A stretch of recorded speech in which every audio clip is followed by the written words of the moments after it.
अल्हम्दुलिल्लाहि रब्बिल आलमीन वस्सलातु वस्सलामु अला सय्यिदिल मुरसलीन व अला आलिहि व अस्हाबिहि अजमाईन व अशहदु अन ला इलाहा इल्लल्लाहु वहदहु ला शरीका लहु व अशहदु अन्ना मुहम्मदन अब्दुहु व रसूलुहु अम्मा बअद قال النبي صلى الله تعالى عليه وسلم لا تصاحب إلا مؤمنا ولا يأكل طعامك إلا تقي أو كما قال عليه الصلاة والسلام وقال عليه الصلاة والسلام لو أقسم على الله لأبره أو كما قال النبي صلى الله عليه وسلم اللهم صل على سيدنا ومولانا محمد وعلى آل سيدنا ومولانا محمد وبارك وسلم আল্লাহ পাক জাল্লা জালালুহু আমাদের সবাইকে মাফ করে দেন। আল্লাহ পাক আমাদের হযরত ওয়ালা দামাত বারাকাতুহুমকে সেহাত আফিয়াত নসিব করেন। হযরতের তামাম দুস্থ আহবাব মুহিব্বিন মুতাআল্লিকিন মুঈনিন সকলকে আল্লাহ পাক কামেল তাকওয়া আল্লাহ পাকের মহব্বত আল্লাহ রাসূলের মহব্বত নসিব করেন। মাশাআল্লাহ আমরা অত্যন্ত গুরুত্বপূর্ণ বয়ান শুনতেছিলাম, খুবই আজীব বয়ান। এরকম কথা খুব কমই শোনা যায়।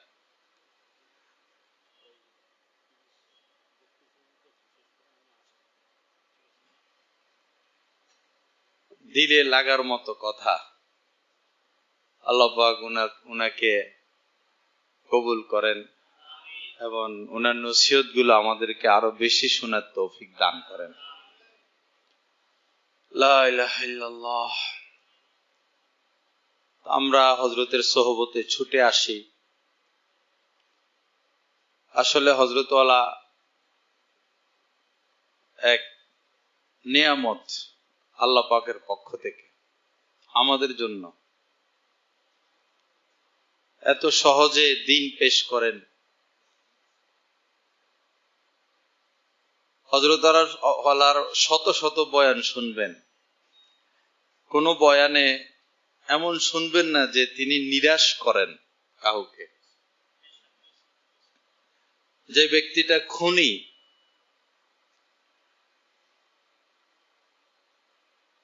জিনাখোর, সুদখোর, হারামখোর, একদম নিকৃষ্ট থেকে নিকৃষ্ট, সেও হযরতের বয়ান শুনে তার মধ্যে আশা জন্মায় যে আমিও আল্লাহওয়ালা হয়ে যাই, ভালো মানুষ হয়ে যাই। এমনকি হিন্দুরাও অনেকে, এই এক সচিব হযরতের ভক্ত, তো হযরতের মুখে আমি এটা শুনেছি। হযরতের রুমে ওই সচিব সাহেবের কাছে হযরতের অ্যাপটা ছিল, তো সে হযরতের বয়ান শুনে, হিন্দু ভদ্রলোক। পরে উনি একদিন বলল হযরতকে যে আমরা এত গুনাহ করি, এরপরও আল্লাহ আমাদেরকে মাফ করে দিবেন। মানে আল্লাহর ক্ষমার কথা শুনতে শুনতে তার মনে এটা বসলো। তার তো ঈমান নাই, কিন্তু সে বলতেছে যে আমরা তো অনেক কিছু করি, কিন্তু এরপরও আল্লাহ এত দয়ালু, আমাদেরকে মাফ করে দিবেন। একজন হিন্দুর ভিতরেও আশা জন্মাইলো যে আল্লাহ পাক মাফ করে দিতে পারেন। আমরা তো বয়ান বক্তৃতা এটা বলি সেটা বলি, ধর মার শেষ কর, অনেক সময় অনেক ভাষা বলে ফেলি। হযরত আল্লাহ কারাসি রহমতুল্লাহ আলাই হযরত আল্লাহকে বলেছিলেন যে কথার দ্বারা কাউকে কষ্ট দিবা না, কথার দ্বারা কাউকে কষ্ট দিবা না। বাশশিরু, সুসংবাদ দাও। এই হাদিসের উপরে আমার তো বিশ্বাস হযরত আল্লাহর শতভাগ আমল, সুসংবাদ দিতে থাকেন, কাউকে নিরাশ করেন না। আল্লাহ পাক পবিত্র কোরআনের মধ্যে জাহান্নামের আলোচনা করতে থাকেন, আযাবুন আলীম, বিভিন্ন কথা। পরে জান্নাতের আলোচনা আসে বা তওবার আলোচনা আসে, ইন্নাহু গফুরুর রহিম, শেষ। আগে তো বহুত কথাই বললেন, জ্বালামো, ধর্মো, মারমো, কাটমো, এই করবো সেই করবো, লাস্টে গিয়া ইন্নাহু গফুরুর রহিম, ক্ষমা চাও, মাফ করে দিব। হযরতের বয়ান এই ধরনের। আর হযরত আল্লাহর বয়ান যদি আমরা শুনতে থাকি, অনেক সময় গভীরে যাইতে যাইতে যাইতে যাইতে অনেক দূর চলে যান, কয়েকশো কিলোমিটার ভিতরে চলে গেছেন বয়ান করতে করতে করতে করতে। তো যদি কেউ শুনতে থাকে নিয়মিত, ধৈর্য ধরে, অনেক বয়ান হয়তো বুঝে আসবে না, আমাদেরও বুঝে আসে না। অনেক সময় সামনে মুখাতাব থাকেন বড় বড় আলেম ওলামা, কিছু কথা, কিছু ব্যাখ্যা ওনাদের উদ্দেশ্যে আসে। এটা সাধারণ আলেমরা হয়তো অনেকে বুঝবেন না, সাধারণ মানুষও অনেকে বুঝবেন না। শুনে থাকা, শোনারও তো একটা নূর আছে, দেখারও একটা নূর আছে, মজলিসে বসারও একটা বরকত আছে। সব বয়ান যে আমরা বুঝবো বিষয়টা তো এমন না, বসতে যে পারলাম এতে ফায়দা হয়ে যাবে। এক আল্লাহওয়ালাকে একটু দেখা, এটাও কিসমতের বিষয়, মহব্বতের সাথে এক নজর দেখা। হযরত ওয়ালা দামাত বারাকাতুহুমের আলোচনা যদি শুনতে থাকি, অনেক উলুম আমরা এখান থেকে পাবো, অনেক জ্ঞান। আজকে আলহামদুলিল্লাহ মোতালা করেছিলাম আল ইলমু ওয়াল উলামা কিতাব, হযরত থানভী রাহমাতুল্লাহ আলাইহি। হযরত লিখলেন যে প্রচলিত যে ইলম আমরা মাদ্রাসায় পড়ি, দাওরা পড়ি, তাখাসসুস, হযরত বলেন যে প্রচলিত ইলম সোহবত ছাড়া প্রচলিত ইলমের ফায়দা খুব কম, উপকারিতা খুব কম। আর প্রচলিত ইলম ছাড়া সোহবতের ফায়দা অনেক বেশি। প্রচলিত ইলম ছাড়াও সোহবতের ফায়দা অনেক বেশি। সোহবত আজীব জিনিস, সোহবত তো আমরা ভুলেই গেছি। ওয়াজ মাহফিলে, মসজিদে, মিম্বারে, তালিমে সোহবতের আলোচনা তো নাই, তাজকিরায়ে আকাবিরের আলোচনা তো নাই, ইত্তিবায়ে আকাবিরের আলোচনা তো নাই। আকাবির শব্দ হযরতের কাছে শুনলাম ভালোভাবে, এত আকাবিরের নাম হযরতের কাছেই শুনি।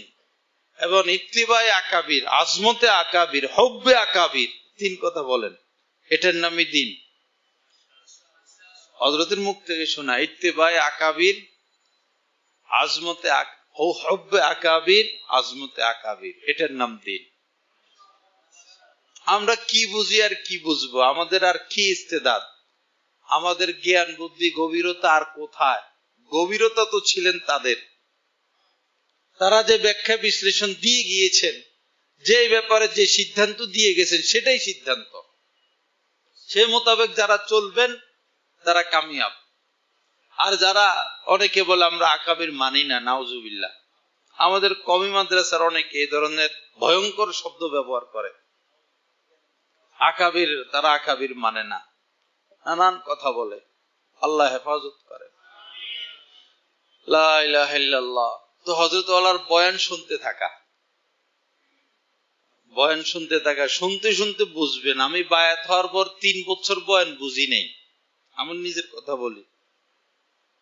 তাইসিরের বছর বায়াত হয়েছিলাম, পরে 3 বছর বয়ান বুঝি না ভালো করে। পরে একটা ছোট টেপ রেকর্ডার, এটা বিদেশ থেকে আনাইছি শুধু হযরতের বয়ান রেকর্ড করার জন্য। ওই সময় হযরতুল্লাহ বয়ান করতেন, পরে হযরতের পক্ষ থেকেও রেকর্ড হতো, আমিও রেকর্ড করতাম, পরে নিয়ে আবার শুনতাম কি বলে, বারবার শুনি।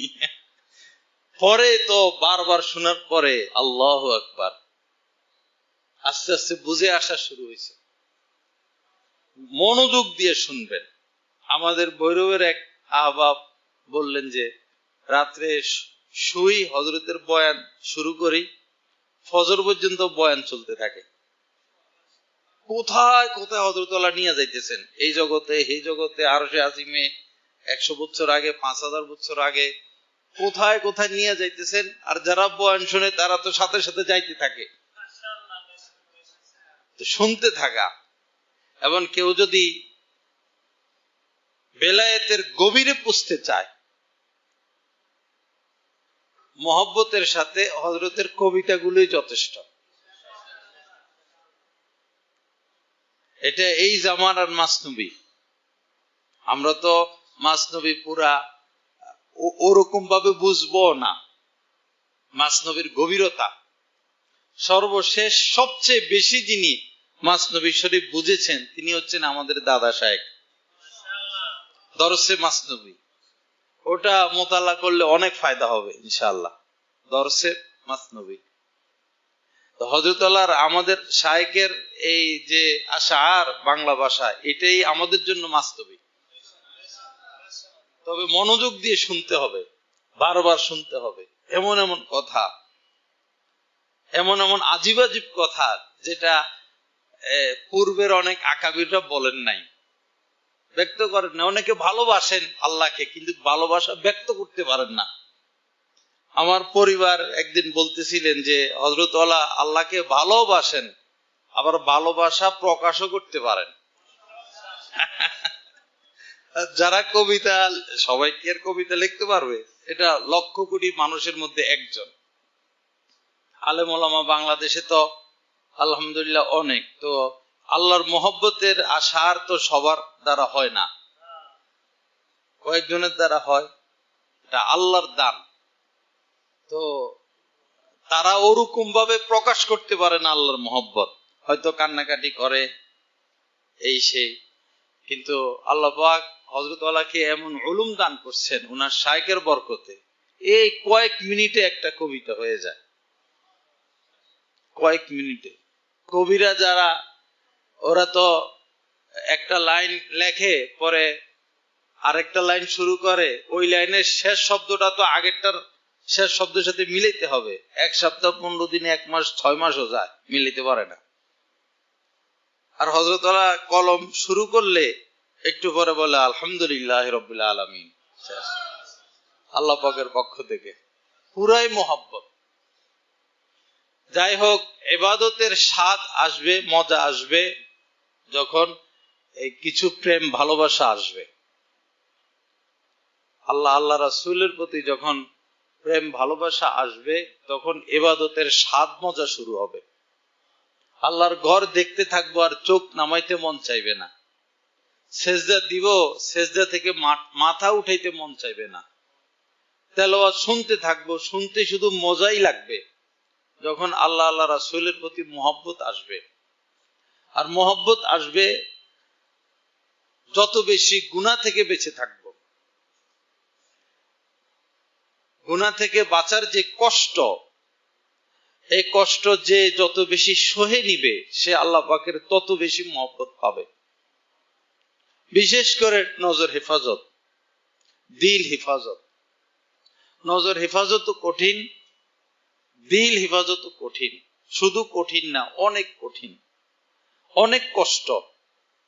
কেউ দেখে না, জানে না। মানুষ মাটি কাটে, ইট ভাঙে, কাজের কাজ করে, দেখা যায় অনেক কষ্ট। নজর হেফাজতের কাছে এটা কোনো কষ্টই না।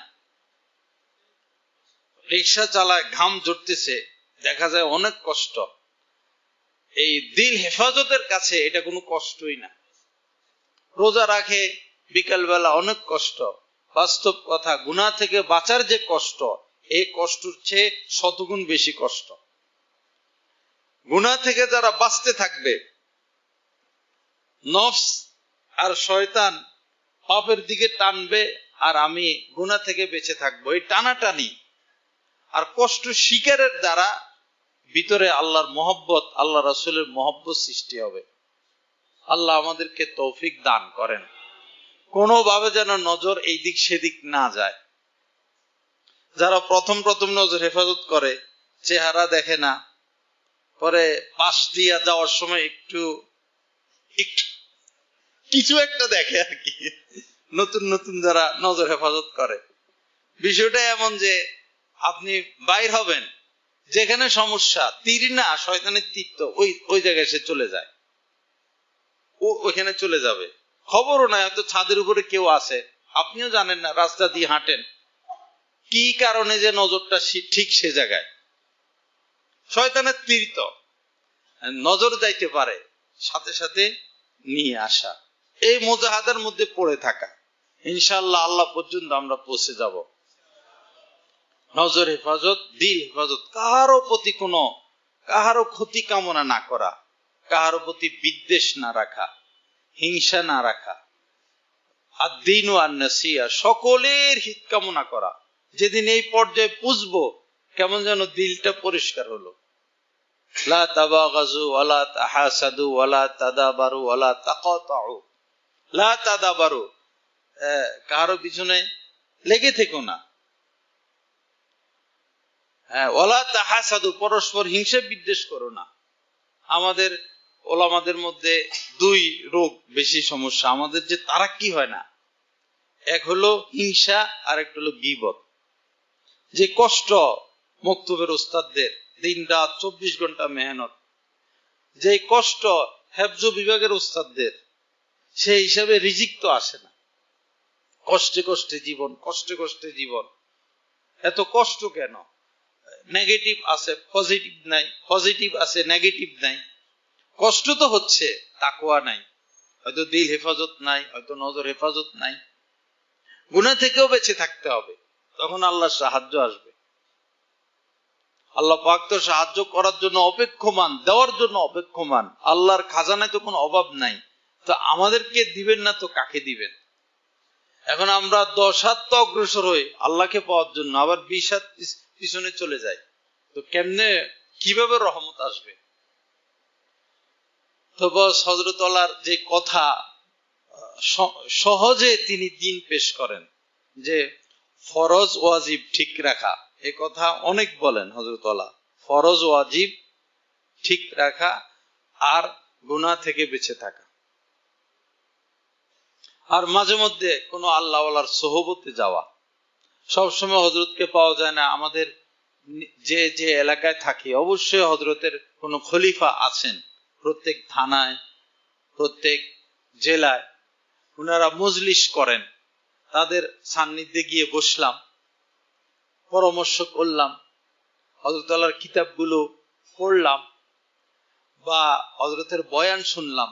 বয়ানের সাথে থাকা, কবিতার সাথে থাকা, আর কখন কি দিক নির্দেশনা।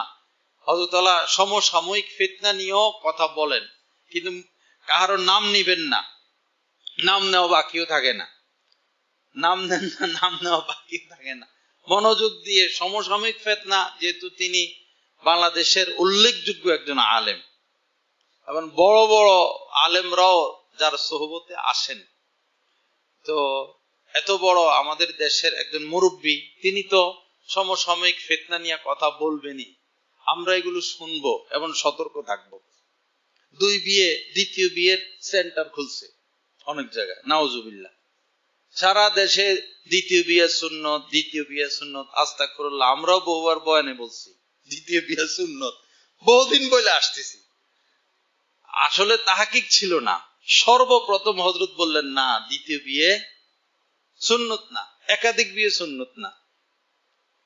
আজকে আসার সময় এক লোক ফোন দিলেন যে আমার বোন ভগ্নিপতি বিভিন্ন আলেমদের বয়ান শুনেন, বলে যে একাধিক বিয়ে সুন্নত, তো উনি গোপনে বিয়ে করে ফেলছেন বয়ান শুনা। পরে এখন সচ্ছল না, এখন সুন্নত আদায় করছেন, ভালো কাজই তো করছেন। এখন পরিবার চলে না, আমার বোনের সাথে জুলুম, অবিচার, নানান মানে সমস্যা চলতেছে, আগুন জ্বলতেছে। দেখেন কি বিপদে পড়ে গেল। হযরত আলাই এই নারা উঠাইলেন, দ্বিতীয় একাধিক বিয়ে সুন্নত না। পরে আমরাও বলা শুরু করছি, আলহামদুলিল্লাহ। এখন যারা হইচই করতো, এরা এখন চুপ হইছে, এখন এরা আর সুন্নত বলে না, এখন বলে এক বিয়ে যেমন ইসলাম, 2 বিয়েও ইসলাম, 3 বিয়েও ইসলাম, 4 বিয়েও ইসলাম, আপনি ইসলাম মানবেন না? আসলে ওরা ওদের রাস্তা খোলে আর কি। ওরা ওদের রাস্তা খোলার জন্য নিজেরা এই বয়ান দেয়। আল্লাহ হেফাজত করেন। সমসাময়িক বিষয়গুলো হযরত আল্লাহ বলতে থাকেন, এগুলো আমরা শুনতে থাকবো। আল্লাহ আমাদেরকে তৌফিক দান করেন এবং বেশি বেশি দোয়ার এহতিমাম করা, শায়েখের জন্য দোয়া করা, শায়েখের দোস্ত আহবাবদের জন্য দোয়া করা, আসা যাওয়া রাখা, মাসিক ইজতিমায় যে কোনো ভাবে চলে আসা।